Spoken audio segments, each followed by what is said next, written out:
Meli tatu za shehena zilizobadilishiwa mkondo kutoka Mashariki ya Kati zimetia nanga katika bandari ya kaskazini mwa Kenya ya Lamu. Meli ya karibuni ni ya kubeba magari ya Grande Florida kutoka Yokohama, Japan, ambayo ilishusha takriban magari 3800 yaliyokuwa njiani kwenda Jebel Ali katika Falme za Kiarabu.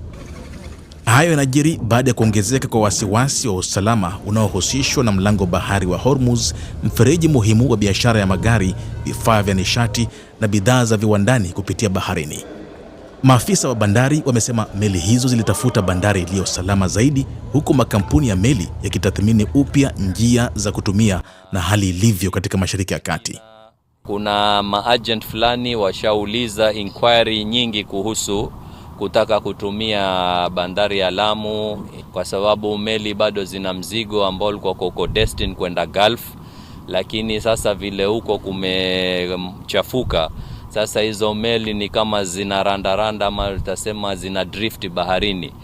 Magari yaliyoshushwa yanahifadhiwa kwa muda bandarini, huku mawakala na wamiliki wa shehena wakiweka mipango mipya ya usafirishaji. Kuwasili kwa meli hizo kunadhihirisha fursa inayoibuka kwa Lamu kama njia mbadala ya baharini katika Afrika Mashariki.